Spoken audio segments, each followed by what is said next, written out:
Bienvenue sur DMG TV, les histoires mystiques. Tu es nouveau sur la page, n'oublie pas de t'abonner, de laisser un commentaire, de liker et de partager.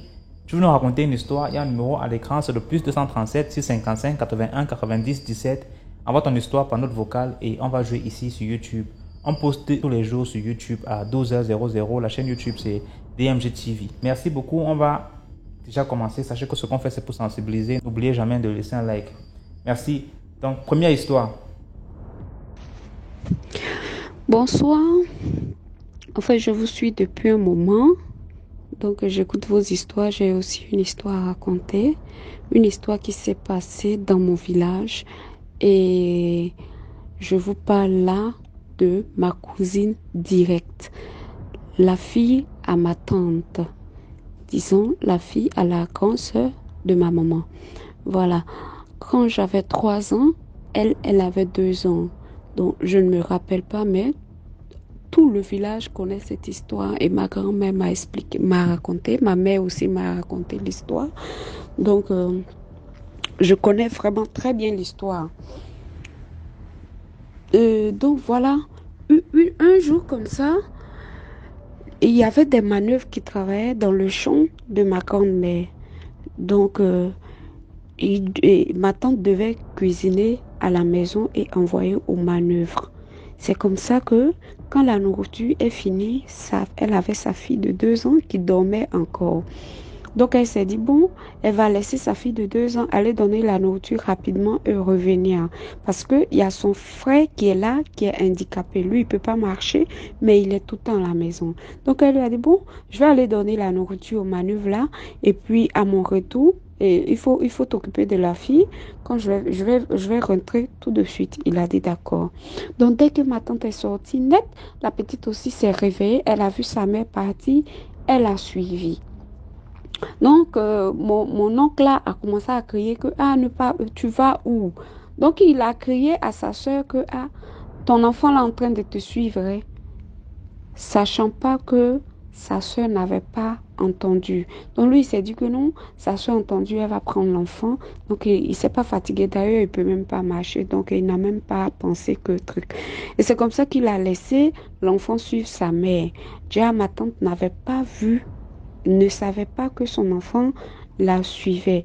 Donc, elle est partie à un carrefour, elle a tourné et l'enfant aussi a pris une autre voie. À son retour, elle cherche son enfant, elle ne voit pas son enfant. Elle demande à son frère, où est ma fille? Il dit, mais quand tu partais, l'enfant t'a suivi. Elle dit, mais je ne l'ai pas vu. Il dit, mais je t'ai dit que l'enfant te suivait. Comment tu ne l'as pas vu? Elle dit, je ne sais pas que l'enfant me suivait, mon Dieu. Tous les villageois se sont mobilisés pour aller chercher l'enfant au champ. On a demandé aux manœuvres s'ils ont vu l'enfant. Ils disent non. La nuit est tombée, il n'y a pas d'enfant. Donc, tellement que les gens étaient inquiets, ils ont fait venir un voyant, un féticheur, bref, je sais pas. Donc, le monsieur est venu voir, faire ses incantations pour voir qu'est-ce que l'enfant est devenu en fait. Et c'est comme ça, il a dit, que l'enfant qui t'a suivi là est dans la forêt, mais chez un génie. Qu'il y a un arbre, là où les génies habitent, il y a le village des génies. L'enfant a dû passer là-bas. Donc, la dame a pris l'enfant. Parce que quand elle a vu l'enfant, elle a dit, mais comment? Moi, je cherche l'enfant, je ne gagne pas. Et il y a des gens qui laissent partir, qui laissent l'enfant se promener à l'âge de 2 ans dans la forêt comme ça, là. Moi, je vais la prendre. Donc, elle a pris l'enfant. Donc, le chef du village a dit, il faut voir comment tu peux négocier avec la dame génie pour qu'elle nous donne l'enfant. Donc, quand il fait ce truc-là, après, il dit, que la dame refuse carrément de donner l'enfant. Qu'en esprit, lui-même, il part pour aller voler l'enfant. Mais quand il arrive, la femme court, elle vient prendre l'enfant et dit non, que c'est plus notre enfant. Donc, sincèrement, il ne peut pas prendre l'enfant. Ils ont fait tous les sacrifices. Il dit, la dame dit qu'elle ne donne pas l'enfant. Que comme ils ont demandé pardon, ils ont reconnu, nous avons, les villageois, ils ont reconnu leur erreur. Ils savent que ils sont désolés, ils ont demandé pardon avec tous les sacrifices. La dame va laisser revenir l'enfant à un certain âge. Elle va laisser revenir l'enfant de nombre impair, comme le 1, le 3, le 5, le 7. Donc, pour le moment, on ne sait pas l'enfant va revenir à quel âge. Ça peut être 33 ans, ça peut être 36 ans, ça peut être, voilà, je ne sais pas si vous comprenez un peu, 53 ans, comme ça. Parce que actuellement, moi, j'ai 33 ans et l'enfant n'est toujours pas revenu, donc je pense que c'est encore. Et quand l'enfant va revenir, elle va plus être normale, elle va devenir une grande prêtresse. Donc, elle vient pour faire euh, des œuvres, je ne sais plus quoi, guérir les gens ou je ne sais pas trop. Mais c'est ce que ils m'ont expliqué là, c'est ça je vous dis. Je ne connais pas trop l'histoire parce que j'étais petite, mais ça en parle tellement et jusqu'à aujourd'hui ça en parle. Quand tu arrives au village, dès que tu prononces le nom de la fille là, tu essaies de demander, même les enfants sont au courant. Et moi, ça s'est passé dans ma famille. Voilà pourquoi j'ai le courage d'expliquer. Donc, voilà l'histoire que j'avais à vous dire. Jusqu'à aujourd'hui, l'enfant n'est pas encore descendu. Donc, nous croisons encore les doigts. On ne sait pas quand est-ce que l'enfant va descendre. Mais quand elle va descendre, en tout cas, tous ceux qui étaient là ou qui sont de la famille viendront quand même regarder.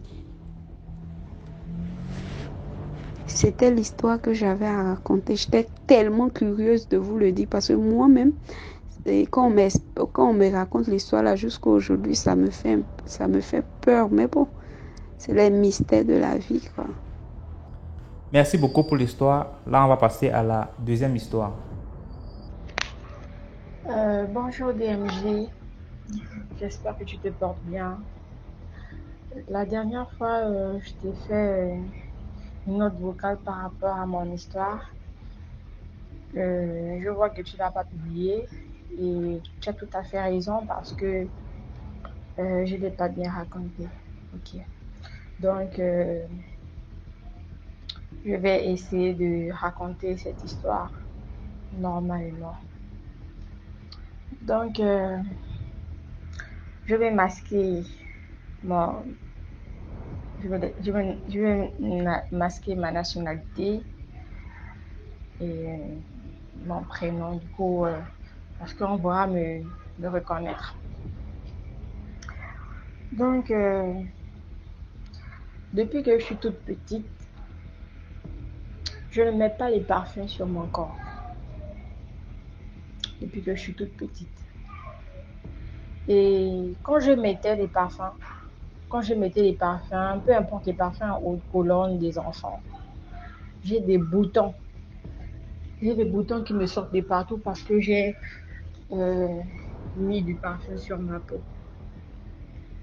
Quand j'étais jeune, j'ai parti à l'hôpital avec ma mère voir un dermatologue pour savoir qu'est-ce qu'il y a. Et le dermatologue disait que peut-être je fais une allergie à la poussière et tout, donc c'est un peu de ça. Donc il faut que je frotte des crèmes parfumées avec ce que je peux frotter. Donc j'ai grandi comme ça. J'ai grandi comme ça. Quand je sortais, je mettais du citron. C'est vrai que j'étais têtue. Je savais mon problème, mais j'étais tellement têtue que je ne pouvais pas m'en passer d'acheter des parfums et acheter des parfums de marque. Mais au finish, je ne terminais jamais mon flacon. Je finissais toujours par le partager parce que les boutons que ça me sortait, c'est comme si c'était la maladie qu'on appelle... c'est quelle maladie là? La maladie qui fatigue les enfants, là, qui font gratter la peau. Là. Et ça me laissait des taches. Aujourd'hui, j'ai 30 ans. Aujourd'hui, j'ai 30 ans. Bref, donc au fur et à mesure, À l'âge de mes 26 ans, j'ai rencontré un monsieur. J'ai rencontré un monsieur parce que j'ai dû être confrontée à quelque chose d'horrible. J'ai trouvé, j'étais dans ma chambre. Ma chambre, elle est climatisée et je n'ouvrais jamais mes fenêtres la journée parce que je gardais tout mon sol glacé et tout. Donc ce soir-là, il était 3 heures du matin quand j'avais ma douche dans ma chambre. Donc du coup, quand je vais aller me soulager, je trouve un tas de mouches à terre, une dizaine de mouches. Ils n'étaient pas morts, mais c'est comme s'ils étaient... c'est comme s'ils ils n'arrivaient plus à bouger en fait.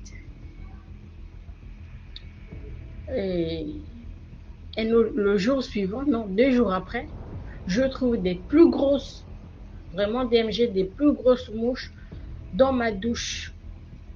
Ils sont sur les carreaux qui sont en haut. Je commence à les tuer et tout. Donc c'est comme ça que je rencontre un monsieur et on part faire la consultation.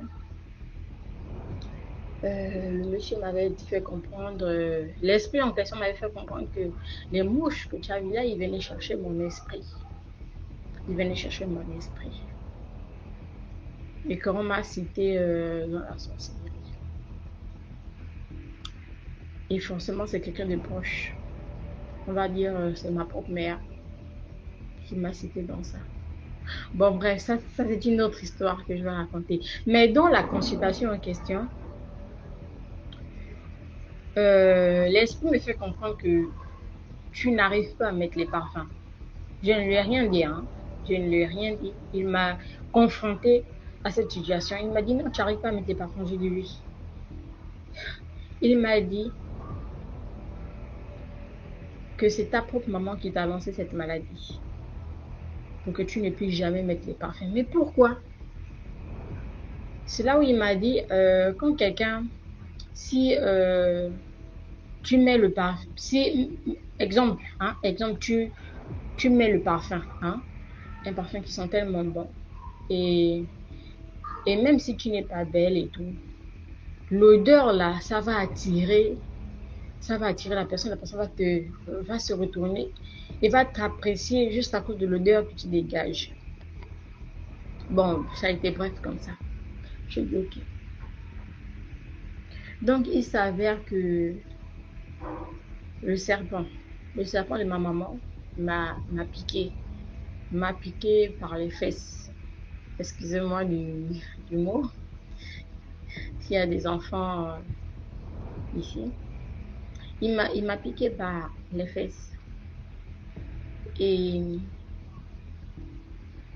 c'est ce que je suis en train de... Et c'est ce que j'ai vécu les 3 derniers mois. Après 29 ans. Après 29 ans, la maladie a commencé à sortir les 3 derniers mois. Les gratis-gratas. Je me grattais les parties génitales comme si j'avais la varicelle. Tout était blessé. Je me grattais, je n'arrivais pas, je ne peux pas rester devant les gens, ça pique, ça me démange. C'était difficile pour moi à vivre, pour aller me soulager. Je me lavais 5 fois par jour parce qu'en ce moment il faisait très chaud.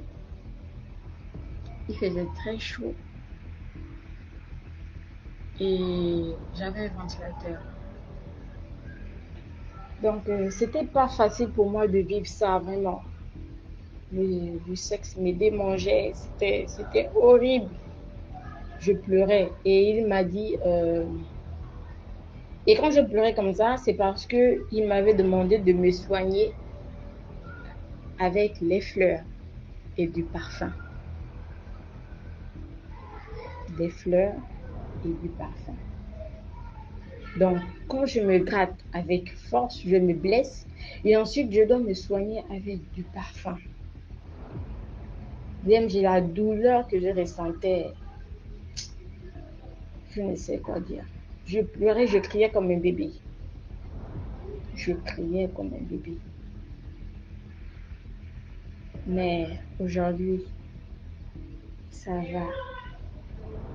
La maladie, la maladie qui est avec moi toutes ces années est sortie. Je peux me parfumer. C'est un témoignage que c'est un témoignage que je ne vais non que je vais le raconter à qui veut l'entendre. Que Dieu est bon. Après 29 ans, je peux maintenant mettre du parfum. Je peux mettre du parfum partout sur moi. Aucun bouton ne sort. Aucun bouton ne sort. Excuse-moi, Dim, je suis tellement émue. Je suis tellement émue. Et je tiens à détailler que je ne suis plus dans la maison familiale de ma mère. Je ne suis plus là-bas. J'ai dû déménager pour vivre seule. Donc, vous pouvez en tirer la morale vous-même. De toute façon, je serai dans les commentaires. Et merci beaucoup, DMG.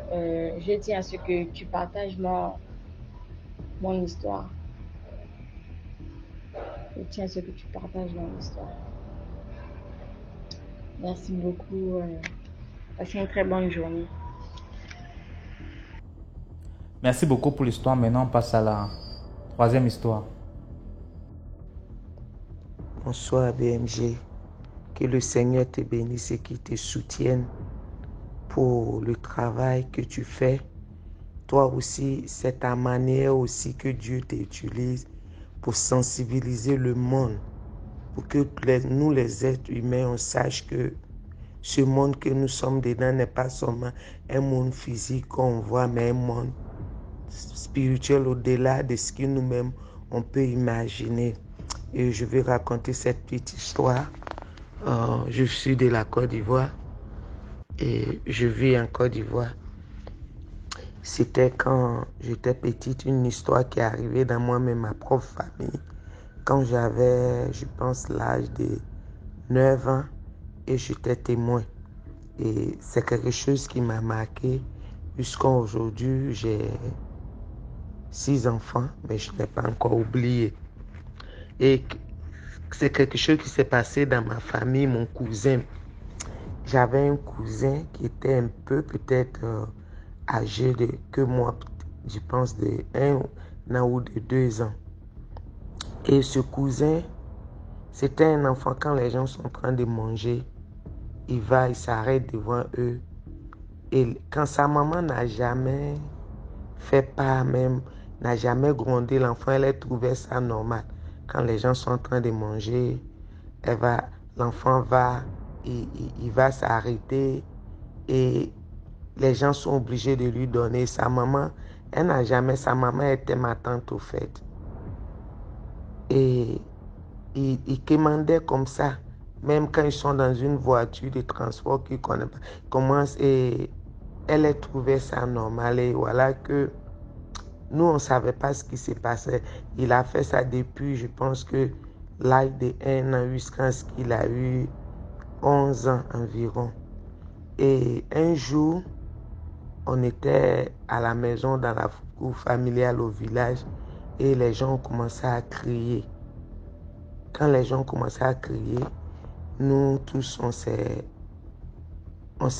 a commencé à courir pour aller regarder parce que c'était dans la cour familiale au village. Nous, on était de l'autre côté de la cour et ma grand-mère a commencé à crier. Et donc, nous tous, on a commencé à courir pour aller voir dans la cour qu'est-ce qui s'est passé. C'était l'enfant en question, mon cousin, le fils à ma tante qu'on avait fait venir.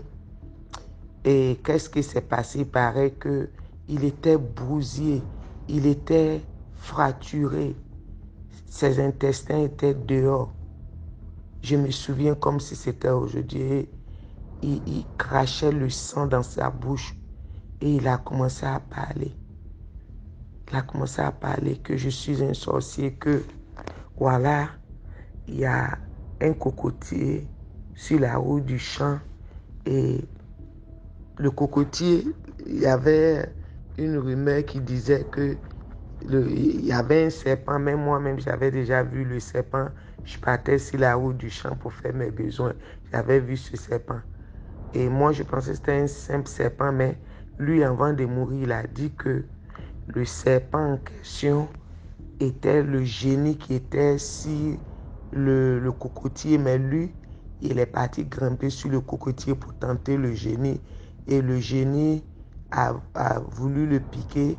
Donc lui, il est quitté sur le cocotier. Un cocotier de vraiment long. Donc il est quitté, le génie l'a piqué et il est tombé des branches de cocotier. Et c'est là qu'il mourait. Et avant de mourir, il a eu, vraiment, il était tombé de très haut. Il était vraiment fracturé. Et on ne pouvait rien faire. Et il agonisait, il vomissait le sang. Mais il continuait de parler. Il a dit, ah, je demandais manger à tout le monde. Quand les gens sont en train de manger, je vais m'arrêter. Qu'il a dit le nom de la vieille qui lui avait donné la sorcellerie. Il a dit qu'il y avait une vieille que tout le monde connaissait. C'était une mémé du village comme ça. Que c'était elle qui lui avait donné la sorcellerie parce qu'elle mangeait. Et puis lui, il allait s'arrêter là. Elle lui a donné la nourriture. Et c'est depuis ce jour-là, lui, il est devenu sorcier. Il a cité des choses qu'il avait fait. Sa maman a commencé à pleurer. Malheureusement, on n'a même pas pu l'amener à l'hôpital. Et il a rendu l'âme. Donc la leçon de mon histoire est que nous, les parents, on doit faire très attention. On doit éduquer nos enfants. Même moi, souvent, je vois beaucoup ces scènes-là. Surtout ici, on a des moyens de transport qu'on appelle Warorobaka. Souvent, la femme a son bébé. Si c'est toi, tu es en train de mourir, puis le bébé te le... Et tu coupes aussi, et la femme te dit merci. Mais tout ce que vous voyez là, tout le monde n'est pas simple. Et il y a beaucoup d'enfants comme ça qui sont initiés. Donc, merci BMG. Que le Seigneur te bénisse. C'était mon histoire. Merci beaucoup pour l'histoire. Maintenant, on passe à la 4e histoire.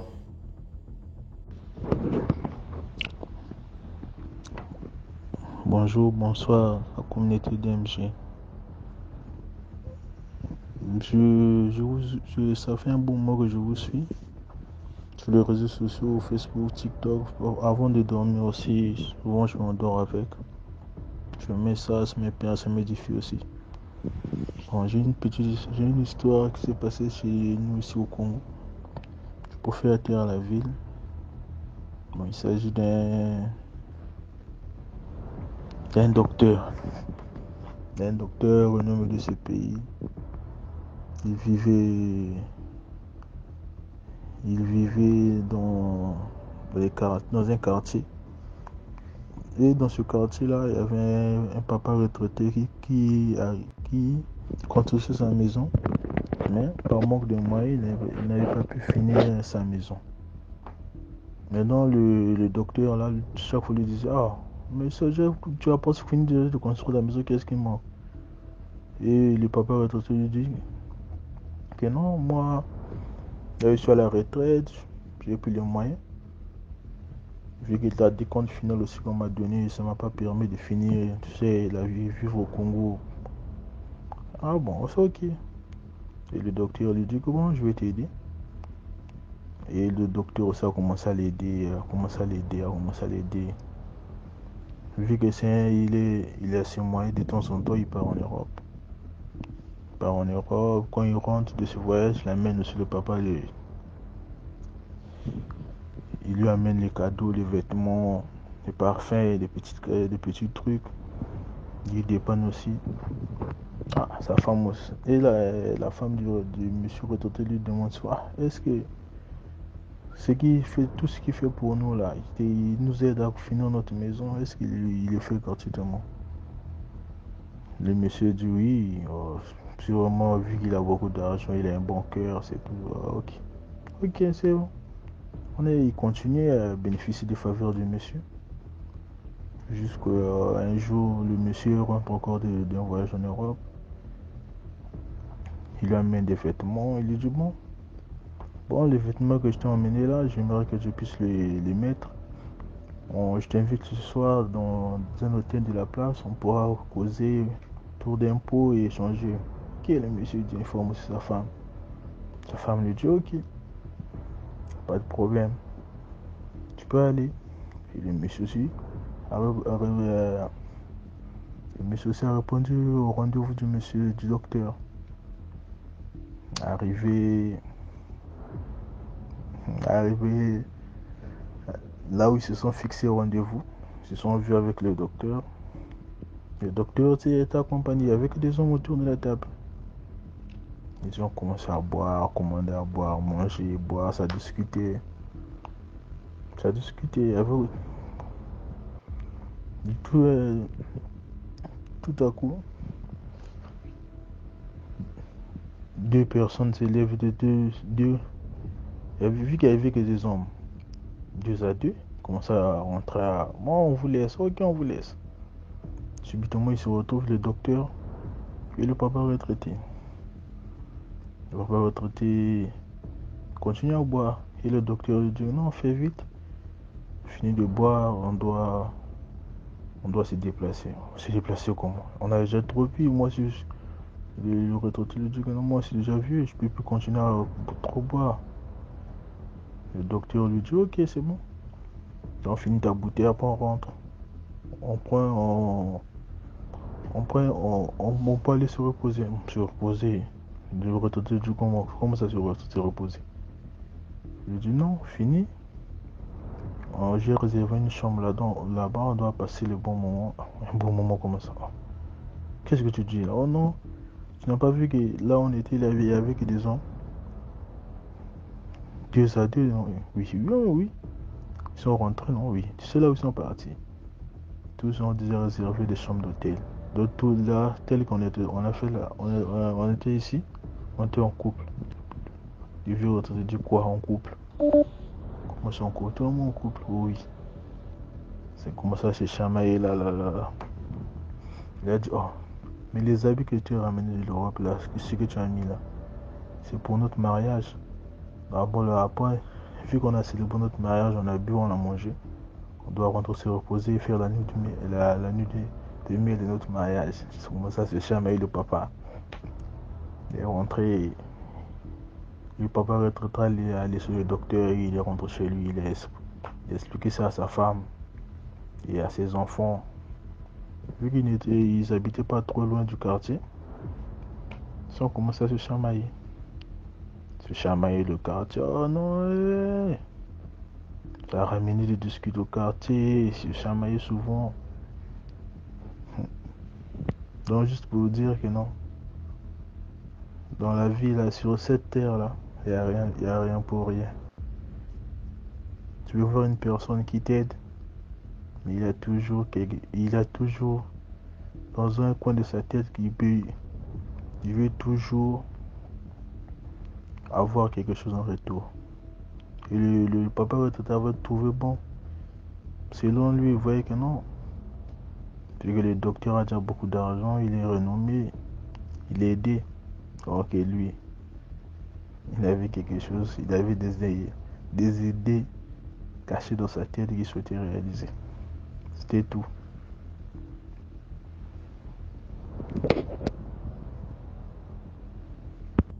Merci beaucoup pour l'histoire. Maintenant, on passe à la 5e histoire. Bonsoir DMG, bonsoir à tous ceux qui vont écouter ce voice qui est une histoire que j'ai vécue dans un pays africain où j'étais allée pour aller faire le commerce. Dans ce pays-là, j'avais une copine qui vivait là-bas qui m'a encouragé, moi, de venir faire le commerce là-bas avec elle, enfin de venir vivre là-bas. Et comme moi j'ai travaillé longtemps dans le service à la restauration, je me suis dit que quelle bonne idée, il faut que je change. Donc j'ai confectionné des draps en coton et tout, j'ai fait des petits achats et tout ça là pour partir la retrouver dans le pays où elle était.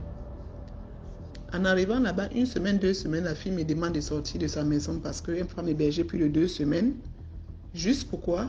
Parce que quand elle est venue dans ce pays-là, il n'y a personne qui l'a accueillie, il n'y a personne qui l'a hébergée. Mais elle m'a déjà hébergé 2 semaines, elle ne peut pas m'héberger plus que ça. Donc il faut que je me débrouille. Dieu merci, j'avais pris le numéro d'un de mes clients qui m'avait fait la recette. Et ce même jour qu'elle m'avait dit ça, ce client m'a appelé et ce client, je lui ai expliqué le problème. Il est venu me chercher pour m'amener chez lui. Et chez le client, c'était un client qui m'avait payé beaucoup de draps. Il m'avait fait une bonne quantité de recettes. Je le voyais juste comme un client comme ça là. Mais quand il m'a amené chez lui, puisque je n'avais pas le choix, il me fait comprendre que lui, il est célibataire. S'il m'a amené chez lui, c'est parce qu'il est à la recherche d'une femme. C'est comme ça que j'étais obligée dans le stupéfaite que la situation, j'allais faire comment? Je l'ai accepté comme copain. J'ai commencé à vivre avec lui 1 mois, 2 mois, 3 mois. Le 6e mois, le voilà qui me dit il faut qu'il me fasse des documents. Je dis que bah, tant mieux, il faut que tu me fasses la carte de séjour. Parce que là, il y a trop de contrôle dans le pays, c'est pas bon. Il me dit que je lui remets mon passeport camerounais. Je lui remets mon passeport camerounais et tout. Il reste avec 1 semaine, 2 semaines, près de 1 mois. Un beau jour, le voilà qui débarque avec 2 actes de mariage. 2 actes de mariage, il me donne une copie, lui il reste avec une copie. C'est comme ça que je lui demande que mes 2 actes de mariage là que tu viens avec, c'est pourquoi? Il me dit que oui, tu prends cet acte de mariage là, tu marches avec et à partir d'aujourd'hui, tu es ma femme. Je dis, hein? Il me dit oui, c'est comme ça. Tu es ma femme. Voici les actes de mariage, non? Je lui dis que mais c'est comme ça que ça se passe ici dans votre pays. Vous faites des actes de naissance, des actes de mariage comme ça là, et vous donnez aux gens. Il me dit oui, c'est comme ça ici. Je lui dis que mais moi je ne savais pas. Il me dit que marche avec cet acte de mariage là. Si tu as contrôle de police en route, un jour tu m'appelles ou bien tu les montres ça. Et partout où je tombais avec contrôle de police et tout, quand je montais l'acte de mariage, là, même les policiers se moquaient de moi. Ils me disaient que mais qui t'a dit qu'on marche avec acte de mariage? Et tu m'es marié à qui? Il me menaçait et tout, tantôt m'amener au poste. Et quand il m'amène au poste, il faut que j'appelle le fameux policier avec qui je vis pour qu'il vienne me sauver. C'était déjà devenu l'enfer. Comme ça qu'un beau jour, je lui ai fait comprendre que là, ça ne va plus aller. Il me dit si je n'accepte pas, il me fait rapatrier chez moi au Cameroun. J'ai dit ok, très bien. Quand il m'a dit ça, j'ai seulement compris que l'heure est arrivée de déguerpir. Mais je vais déguerpir comment?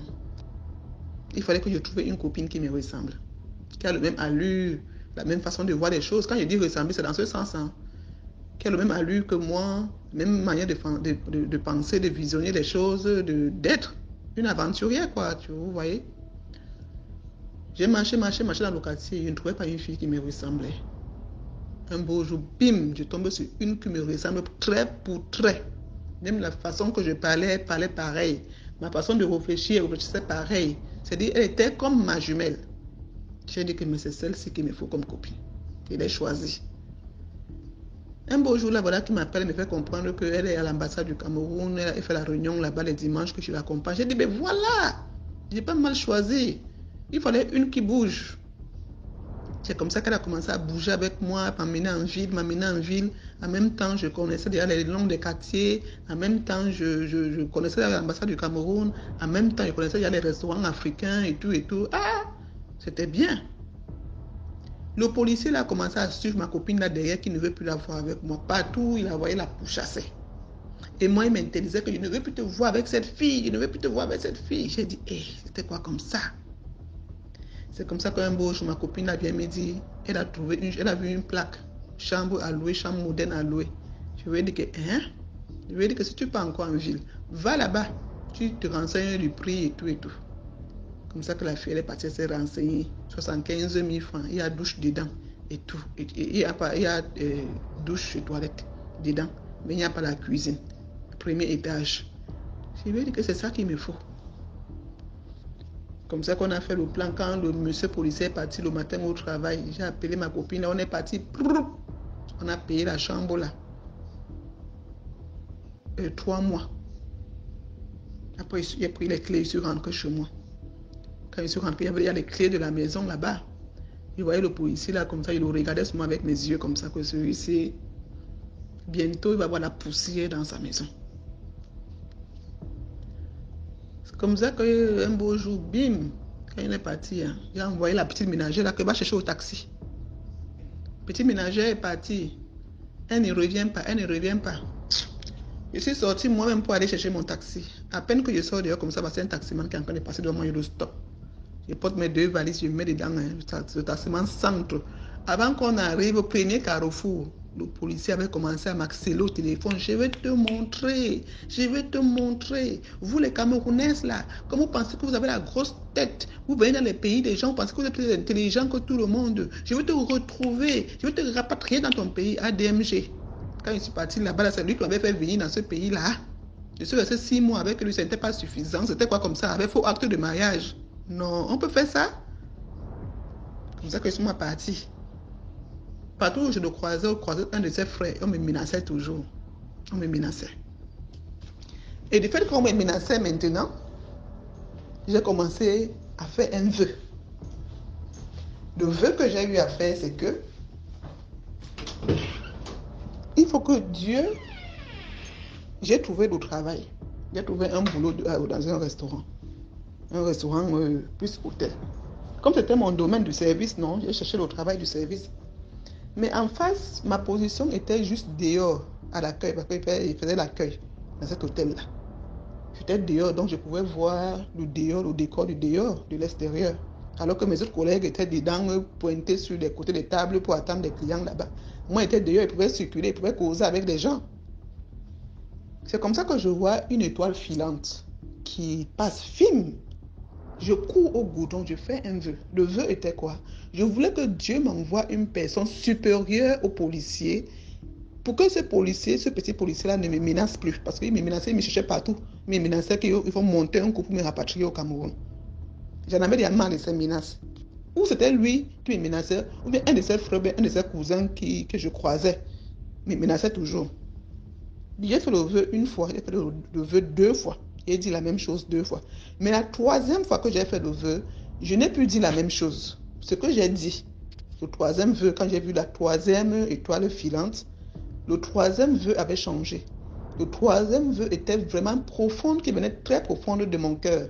Donc j'avais dit à ce vœu qu'il faut que Dieu m'envoie un homme riche qui va prendre soin de moi. Et quand j'aurai cet homme riche-là, ce petit policier ne pourra plus me menacer, ni lui, ni ses frères, ni ses amis. J'ai parlé comme ça, seul au goudron, la nuit, devant quand l'étoile là était encore dépassée. J'ai parlé comme ça. Et quand j'ai parlé comme ça le 3e jour, le 4e jour, je n'ai plus vu l'étoile filante. J'ai dit, ah, mais c'est bien. Je ne vois plus l'étoile filante, ce qui me dit que mes 3 vœux ont été comprises. Je suis resté 1 mois, 2 mois. Un jour, le jour de repos, je m'en vais au restaurant chinois, qui n'est pas loin de chez moi. Quand je pars au restaurant chinois, je vois un monsieur qui entre. Mais quand le monsieur est entré, on dirait que je le connaissais. On dirait que je connaissais le monsieur là dans un autre monde. Le monsieur là est venu directement devant moi comme ça, comme si on l'avait seulement appelé que va devant elle là-bas. Il est venu se pointer devant moi, il m'a tendu la main et il m'a salué. Je l'ai regardé, je me suis dit, j'étais juste abasourdi quoi. Mais, j'ai le monsieur avec un air de Richard. Je dis un monsieur canon, 58 ans. Il m'a regardé, il m'a fait comprendre que vous faites quoi ici. Je lui ai dit, mais je suis venu pour manger chinois. Il me dit, mais lui aussi, il me dit, mais je t'invite sur ma table. C'est comme ça qu'il m'invite sur sa table. On a mangé, on a causé de tout et de rien et tout ça. Je suis camerounaise, ça fait bientôt 7 mois, 8 mois que je suis ici. Il me demande si je travaille, je lui dis où je travaille et tout et tout. Puis il est content, il m'encourage, il me dit que ben, très bien, super, vous avez la famille ici. Je n'ai pas la famille, mais j'ai des amis et tout. Il me dit c'est bien. Comme ça qu'on s'est changé de numéro de téléphone et tout et tout et tout. Ce monsieur ne m'a plus jamais lâché. Il ne m'a plus jamais quitté. DMG. Le monsieur, je ne sais pas s'il faut que je dise son titre parce que c'est terrible. Le monsieur a tout. Je dis, il n'en manque de rien. Le monsieur a tout. Les hôtels, les Texaco, il a des camions qui approvisionnent les avions. Il a tout. Le monsieur a tout. Il est vice-premier ministre. Mais avant d'être vice-premier ministre, c'était d'abord un businessman. L'IDMG, à partir de ce jour, je n'ai plus jamais manqué. C'est-à-dire que je n'ai plus jamais manqué d'argent. Je n'ai plus manqué d'argent jusqu'à aujourd'hui que je vous parle. Ce monsieur, c'est-à-dire qu'il a changé ma vie en un seul clin d'œil. Ce mythomane policier qui passait son temps à me menacer n'a plus jamais essayé de me menacer. Parce que le jour qu'il m'a menacé, j'étais avec mon type là, mon nouveau copain que je viens de trouver. Je lui ai passé le téléphone, il a seulement dit 2 mots à ce policier. Le policier ne m'a plus jamais appelé de sa vie. Et c'est ce que j'avais demandé dans le vœu, lors du 3e jour du vœu, parce que j'avais demandé. C'est pour cela qu'avant de faire un vœu, soyez sincères. Ce que j'avais fait, tout ce que j'avais demandé dans ce vœu, ça s'est concrétisé. Mais sauf que, le monsieur me fait comprendre que, toi, tu ne peux pas rester dans une chambre moderne. Tu es ma copine. Tu ne peux pas rester dans une chambre moderne. Il me dit qu'il a une de ces villas qui est vide, vacante. Qu'il faut que je m'en vais rester dans cette villa en attendant que je puisse trouver un appartement qui me convient. DMG, c'est comme ça que ma vie a changé d'un clin d'œil. Je me suis retrouvée dans cette belle villa avec 2 gardiens. Je me suis retrouvée comme une reine princesse dans ce pays-là. Que même les gens qui disaient que je ne peux pas t'héberger pendant 2 semaines parce que quand je suis venue en aventure, ils ne pouvaient même plus. C'est-à-dire qu'ils ne pouvaient même plus me répéter ça 2 fois. Parce que le stand de la vie que j'avais déjà les impressionnait tous. Oui. Mais sauf que dans cette villa, il n'y avait pas de ménagère. Il y avait juste ces 2 gardiens-là. Ces 2 gardiens-là habitaient là. Mais sauf que la nuit, DMG, impossible de dormir dans cette maison. Les fantômes, les esprits gouinaient là-bas de tous les côtés. Ils éclataient de rire. La nuit, c'était terrible. La nuit, je courais, je fuyais la chambre à cause qu'on a encore caressé mon pied lorsque je dors. Jeudi, les esprits claquaient les portes. Bam! Tu entends comme si une personne encore de monter les escaliers. Cos. DMG, je dis, j'étais là-bas parano. Mais j'allais faire comment? J'étais obligé de vivre dans cette maison avec ces fantômes, avec ces esprits-là. Je n'avais pas d'autre choix.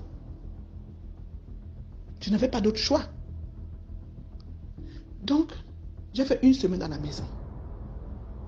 La maison ne me laisse pas dormir. J'ai fui la chambre. J'ai commencé à dormir dans le salon. Même au salon, ces esprits-là viennent me lorgner. Ils viennent me regarder, ils éclatent de rire. Ils rient. Mais quand je me lève, je regarde, il n'y a personne. Tantôt, tu vois seulement la silhouette qui traverse le couloir. Vim! Je me suis demandé que mon Dieu, c'est la villa de quoi comme ça? Mon Dieu, le Seigneur m'a envoyé où? Mais il veut dire à qui?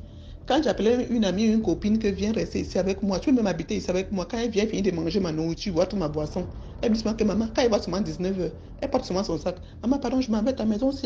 Tu vis dans une grande maison comme ça, tout seul, papa. Quoi? Il dit que mais vis ici avec moi, tu peux dormir ici, il y a plusieurs chambres. Elle me dit que maman, il m'en veut, moi.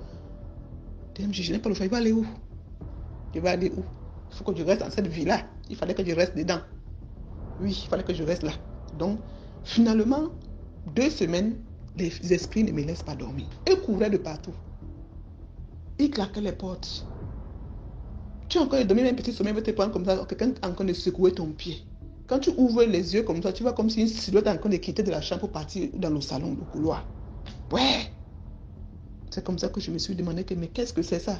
Mais des choses comme ça, il les vivait au Cameroun. Mais même dans ce pays ici que je suis venu me chercher, c'est encore quoi comme ça? Là-bas, c'est le Terminator. C'est comme ça que je suis resté. J'ai dit non. Au monsieur qui est à la maison, je ne peux pas lui dire ça. Je ne peux pas lui dire que je vois les esprits. Je vais donc faire comment? C'est comme ça qu'un beau jour, je suis encore sorti. En journée, j'étais un peu bien, mais la nuit, c'était terrible. Je suis encore sorti prendre au salon de coiffure. C'est comme ça que les 2 gardiens là m'ont appelé pour me faire comprendre que madame, bonjour. J'ai dit bonjour. Ils me disent que, mais est-ce que tu sais qu'ici, la nuit, nous, on ne dort pas souvent? Je lui ai demandé pardon. Ils me disent que oui, madame. Ici, la nuit, on entend souvent des gens qui marchent ici la nuit, qui éclatent de rire, des gens qui parlent comme s'il y avait une réunion, comme s'il y avait, je ne sais pas quoi, une tontine. Mais comment est-ce que vous faites pour dormir dans cette maison-là toute seule, madame? DMG, quand ils m'ont dit ça, c'est-à-dire, je voulais seulement les confirmer que moi-même, je n'arrive pas à dormir dans la maison. Mais j'ai regardé leurs têtes, les 2 têtes-là. Je me suis dit, si je confirme à ces 2 gars-ci que moi, j'entends ce qu'ils sont en train de dire, je les confirme ce qu'ils sont en train de me dire là. Ils vont fuir cette maison, m'abandonner là-bas toute seule. Si je les ai plutôt calmés, je les ai dit pardon. Et moi, je dors moi bien. Hein. Je n'entends pas moi des choses comme ça. Il faut prier. Des choses comme ça là n'existent pas. Moi, je les ai dit ça. Ils me disent que, ah, madame. Je dis, il n'y a pas. C'était les Burkinabés. Je dis que moi, je n'entends rien. Ils dorment moi bien. Ils m'ont regardé comme ça. Ils me disent qu'eux, ils ne dorment pas souvent dans la nuit. Hein. Que la nuit, ils fuient pour aller à la maison qui est en face, chercher les frères gardiens qui habitent là-bas. Je les ai fait comprendre que donc la nuit, vous n'êtes pas dans cette maison-ci la nuit. Ils me disent que non. Qu'ils ne sont pas dans cette maison-ci la nuit. Je dis que donc moi, je suis dans cette maison-là toute seule la nuit. Ils disent que oui, ils sont en face. Qu'ils préfèrent rester en face que de rester là où moi je suis. Je dis que mais vous n'avez pas le droit.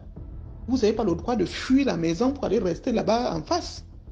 Si quelque chose arrive la nuit, si les bandits entrent dans la maison la nuit, moi je fais comment? Ils disent que non, en face, ils ne dorment pas. Ils veillent là-bas avec leurs frères gardiens en face de la maison. J'ai dit que ne tentez plus de faire ça. Si moi je ne vous vois plus ici la nuit, moi je me dis ça au patron. Je les ai dit ça. Mais quand ils m'ont dit ça, ça m'a glacé le corps. Je me suis dit que mince, qui suis-je pour dormir dans une maison où deux gaillards sont en train de fuir? Mais j'ai le choix, je dois aller où?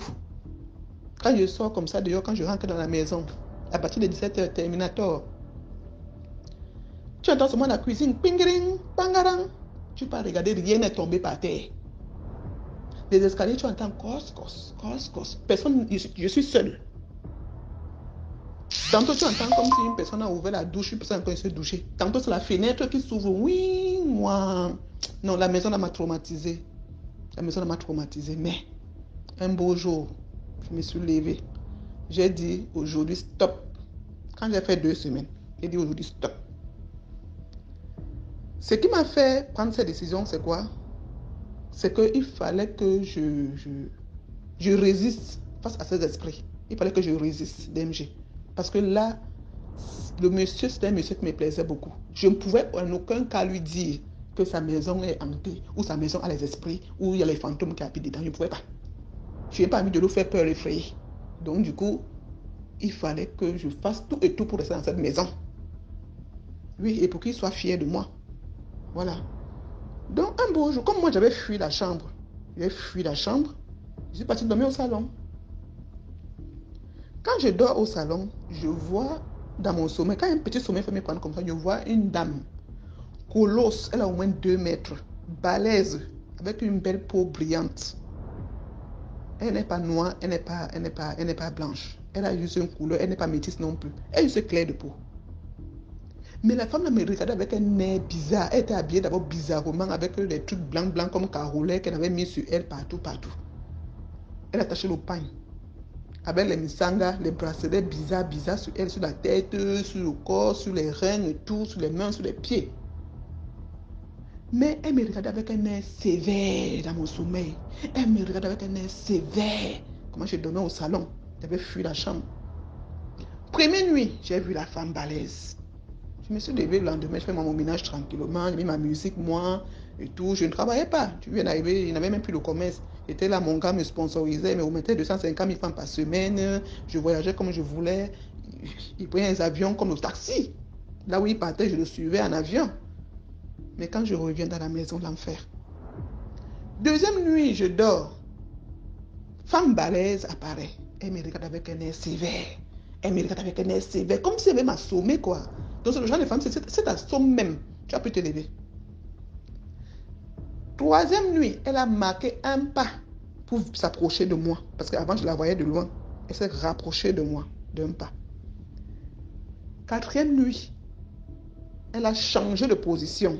Elle n'était plus du côté de mes pieds. Parce que je la voyais au fond là-bas de mes pieds. Mais elle a changé de position le 4e nuit pour venir en face de moi, donc pour regarder mon visage, là où je mettais ma tête. Parce qu'il y avait un grand canapé de 4 places qui était sur le salon. Dans le salon. Et donc là, du côté où je mettais ma tête, elle a contourné pour venir se mettre maintenant face à moi, là où mon visage regarde, donc de l'autre côté du mur. Elle s'est planquée là-bas, le 4e jour. C'est là où je me suis dit dans mon cœur que si je continue à observer la femme balèze aussi, elle va finir par m'assommer sur ce canapé si un beau jour. C'est là où je me suis levée à 6h, moins 15 comme ça. DMG. J'ai allumé un bavardage pas possible dans cette maison. J'ai bavardé, j'ai dit pardon, pour l'amour du ciel. Je me présente, je m'appelle telle personne, je suis l'enfant de tel. Je suis née 100% camerounaise, pardon. Je suis venue dans ce pays-ci là comme une jeune fille de mon âge. Je ne suis pas venue dans ce pays-ci là pour porter cette maison, c'est pour amener chez moi au Cameroun, pardon. C'est la personne qui a cette maison, c'est qui m'a remis la clé de la maison. Je suis ici, je suis neutre, je ne connais pas le mal, pardon, que le mal s'éloigne de moi. Je ne veux pas que je dors la nuit, une personne vienne m'observer ni caresser mon pied. Je ne veux pas non plus entendre les bruits de mes plats dans la cuisine qui font pangalang, pangalang, ni entendre les portes qui claquent, ni entendre les personnes qui marchent sur les escaliers, qui courent, qui rient. Je suis de passage ici, pardon. Je suis pas venu porter la maison, c'est pas venu chez moi au Cameroun. Je suis seulement ici pour un moment, pour un temps. Et quand mon temps va arriver, je vais partir. C'est le monsieur qui a cette maison qui m'a envoyé ici, qui m'a remis les clés. Je ne suis pas tombé du ciel dans cette maison-ci. Cette maison-ci, je quitterai cette maison-ci. Je n'amènerai pas ça chez moi au Cameroun. Pardon, je suis de passage. Laissez-moi tranquille. Pardon pour l'amour du ciel. Je suis innocent. Je ne connais pas le mal. Que le mal s'éloigne de moi. Pardon. Pardon pour l'amour du ciel. Ne m'observez plus quand je dors. Ne caressez plus mon pied. Ne m'effrayez plus. Je ne suis pas ici en concurrence avec vous. Mais tout ce que je vais vous dire, c'est que laissez-moi tranquille autant que je reste là pour trouver la maison que je cherche, pour quitter et partir, vous laisser tranquille. Je sais que vous êtes là. Vous aussi, vous savez que je suis là. Ok, ce qu'on va faire, c'est que, comme la maison est grande, il y a 4 chambres en haut, à l'étage. Ici en bas, il y a une chambre, salon, cuisine, douche. Ici en bas, c'est mon territoire. Et là-bas en haut, c'est votre territoire. On fait comme ça. Je scinde cette maison-ci en deux. À partir d'aujourd'hui, vous restez en haut. Je ne viendrai plus jamais là-bas en haut là pour vous déranger. Ni fermer les portes, ni fermer les fenêtres. Faites tout ce que vous voulez en haut. Ici en bas, en haut jusqu'en bas, jusqu'à les escaliers, c'est votre territoire. Moi, ici en bas, la chambre, la douche et les toilettes d'en bas et la cuisine, c'est mon territoire. Car c'est moi qui en prends soin. Quand c'est moi qui nettoie ici en bas. Ici en bas, c'est mon territoire. Je reste ici, je ne vous dérange pas. Vous aussi, restez là-bas en haut. Ne venez plus ici en bas pour me déranger, ni me lorgner, ni caresser mes pieds, ni m'observer, ni toucher à mes plats à la cuisine, ni m'effrayer. Pardon. Je suis de passage. Mon temps va arriver. Je vais partir et je vais laisser cette maison-ci. Pardon, pour l'amour du ciel. Je ne connais pas le mal, que le mal s'éloigne de moi. C'est comment je parlais ce matin-là. J'étais à Basoudi. C'était déjà de trop. Quand j'ai parlé comme ça, là, mon corps est devenu calme. La maison est devenue calme. Silence. C'est comme ça que j'ai dormi 5e jour. Je n'ai plus vu la femme balèze. Je n'ai plus entendu les bruits. Je n'ai plus entendu. La maison est devenue calme jusqu'à ce que j'ai encore tapé 3 bons mois dans cette maison avant de trouver mon appartement à louer. Personne ne m'a plus jamais dérangé dans cette maison-là. Je n'ai plus entendu. Je ne sais pas l'histoire si je vous raconte, si ces esprits-là. Je pense que si je ne parlais pas comme ça, on devait m'assommer dans la maison là mystiquement. Mais comme j'ai parlé comme ça, je me suis présenté comme ça. Il dit DMG, j'ai encore tapé 3 mois dans cette maison là. Je n'ai plus entendu jusqu'à ce que j'ai déménagé du salon pour rentrer dans la chambre. J'ai encore rangé le bas de la chambre et tout, dressé mon lit bien. Je ne dormais plus au salon. La maison ne me faisait plus peur. Je n'entendais plus tous ces bruits là, ni ces fantômes, ni ces esprits là. Je ne les voyais plus. Je dis que je n'entendais plus aucun bruit. Je suis resté à la maison là pendant 3 mois encore avant que je trouve mon appartement et déménager et partir là-bas. Voilà l'histoire que je voulais partager avec vous.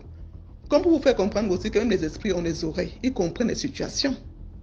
Vous avez vu, je les ai parlé sincèrement. Ils m'ont compris, ils m'ont collé la paix. Voilà l'histoire que je voulais partager avec vous. Ainsi, et à bientôt. Merci beaucoup pour l'histoire. Maintenant, on passe à la 6e histoire.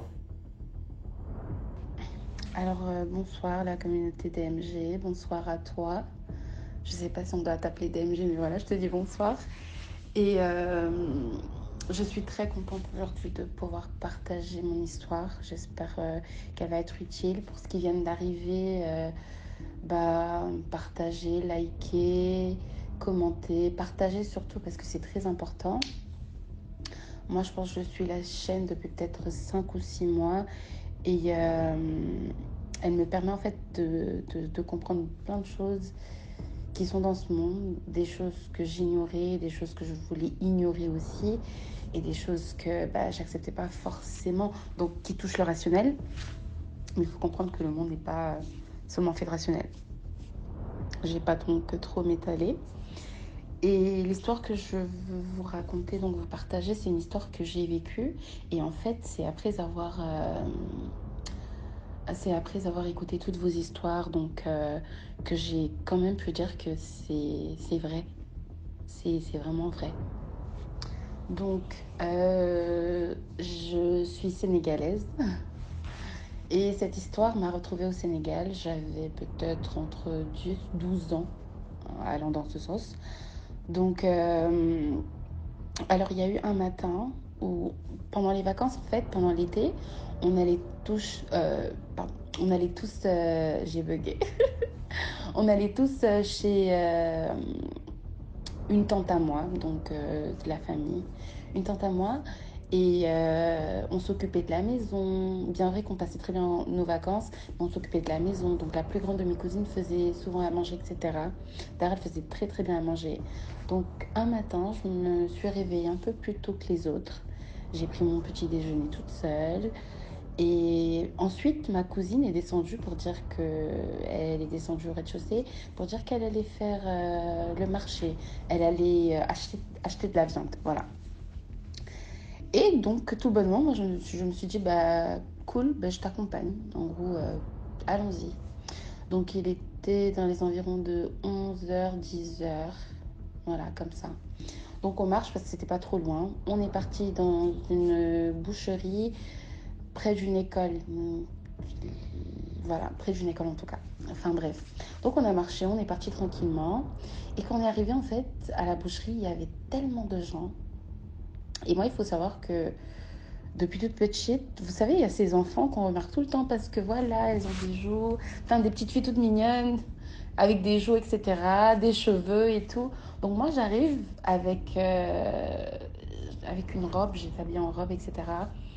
Et il y avait une dame qui me parlait, qui jouait avec moi, qui m'a même tiré les jouets et tout, qui m'a dit que j'étais trop jolie. Donc je disais merci tout bonnement et on rigolait, etc. Et tout d'un coup, j'ai comme senti un regard froid. Je sais pas comment l'expliquer, mais c'était tellement froid. Et quand je détourne un peu mon regard, là, entre-temps, ma cousine était en train d'acheter la viande. Donc je détourne un peu mon regard et je tombe sur une dame, sur la vie de ma mère. Dieu m'en est témoin, je n'ai jamais vu ça de toute ma vie. Elle avait des yeux hyper bizarres. Je sais pas pourquoi, dès que je l'ai regardée, j'ai senti comme si on m'avait pincé ou je sais pas. C'était une sensation trop bizarre. Donc, j'ai évité son regard d'ailleurs. Tout au long, j'ai évité son regard. Elle était là, posée, elle épiait les gens, elle épiait tout le monde. Elle était venue pour acheter. Elle a salué le boucher. Ils étaient en train de parler. Mais en fait, j'avais l'impression qu'elle était cordiale avec tout le monde, sauf avec moi. Dès qu'elle me regardait, c'est comme si elle voulait me terminer. Je sais pas, j'avais cette sensation d'être... Donc, à un moment même, je suis partie à côté de ma cousine et je lui ai un peu tenu la main et elle m'a dit ça va. J'ai dit oui. Donc, j'ai évité son regard, mais elle n'a pas du tout évité mon regard. Donc, elle continue à me regarder, elle continue à me regarder. Et en fait, quand ma cousine, elle a fini d'acheter la viande, j'ai dit au revoir. J'ai dit au revoir à la dame avec qui je parlais, etc. Et tout. Elle m'avait même donné un surnom, elle m'appelait Bouchou, je sais plus, un truc comme ça. Donc en fait, elle me dit ouais, au revoir Bouchou et tout. Je me retourne, je regarde la dame, donc l'autre qui faisait peur. Et elle me regarde d'une manière en mode qu'est-ce que t'as? J'ai eu peur, mais vraiment elle avait un regard perturbant. Elle fait froid au dos, genre franchement. Donc je calcule pas plus que ça. Je pars et j'essaie de pas trop y penser. Et je discute avec ma soeur, mais il faut savoir que tout d'un coup, je n'ai jamais eu ça de toute ma vie. Jamais. J'allais très très bien. Tout d'un coup, c'est comme si, à l'intérieur de mes poumons, c'est comme si on était en train de tirer quelque chose. Et là, j'ai commencé à tousser, à être essoufflée. Ma cousine, elle a eu peur. On s'est arrêté devant une boutique. Elle a acheté de l'eau dans les sachets de 50. Un petit sachet comme ça. Elle a commencé à m'arroser, à me donner à boire. J'étais étourdie. Tout d'un coup, j'étais mal. Et je commençais à trembler. Donc, j'ai commencé à avoir peur. Et étant musulmane, je sais que ma famille, elle est très dans la religion, du côté de mon père comme de ma mère. Et même en étant petite, j'en étais consciente. J'ai commencé à lui dire, il faut réciter du Coran pour moi. Le boutiquier est sorti. Il est venu vers moi. Il a commencé à réciter. D'ailleurs, il nous avait même offert le sachet et tout. Et là, il récite. Je vois que ça commence à aller mieux. Mais dès qu'il s'arrête, c'est comme si on me tirait les poumons. Donc il récite et après ça passe. On me demande si j'ai mangé trop gras le matin ou etc. Je disais bah non, enfin... Et vu que j'étais bouboule quand j'étais petite, il se disait sûrement que bah, peut-être c'est le soleil, patati ou patata, enfin... Donc moi je suis restée dans cette logique où peut-être que oui, je devais peut-être faire attention à moi ou à mon poids, ou c'est peut-être un truc comme ça. Mais il faut savoir que maintenant, quand je me rappelle de ça, après des nuits et des nuits encore, à chaque fois que je faisais des cauchemars, il y avait les yeux, il y avait encore ses yeux. Et à l'instant où je vous raconte l'histoire, je vois encore ses yeux. Et vraiment, maintenant, c'est quand j'ai écouté toutes les histoires, etc., que je me suis rendu compte que le mystique, ça existe et que c'est pas tout le monde qu'il faut dévisager. C'est pas tout le monde qu'il faut regarder dans les yeux. Il faut savoir que certaines choses ne... Tu gardes ça juste en mode, ok, cool, tu dis rien et tu fais un deck, t'as rien vu. Et voilà. Et après ça, moi, la leçon que j'ai retenue, c'est que voilà, c'est pas toutes les choses qu'il faut dire à haute voix. Parce que, effectivement, quand je l'ai vu, j'ai eu peur et je me suis approchée de ma cousine. Limite, je l'ai un peu tirée pour lui dire, ben regarde. Et je pense qu'elle avait dû remarquer tout ça. Et que certainement, cette dame, je la tiens pour coupable, pour responsable de ce qui s'est passé. Donc oui, il faut faire très attention. Il faut toujours prier avant de sortir. Il faut faire attention à qui on parle dans la rue. On ne connaît pas tout le monde. On est en Afrique. On l'oublie souvent. On n'y prête pas attention, mais ce n'est pas tous les regards qui sont bons. Il faut prier sur vos enfants. Il faut aussi bien les vêtir. Parce qu'il y a certaines personnes qui sont mal intentionnées. Donc voilà, c'était ma petite histoire. Et comme je te l'ai dit un peu plus tôt, il y a une autre histoire que j'aimerais bien partager, mais vu que c'est très très personnel et que pour le moment c'est dur d'en parler, je vais prendre le temps, mais je reviendrai très certainement pour vous la partager. Je vous confie Dieu, je vous confie le plus puissant, je vous confie le seul et l'éternel.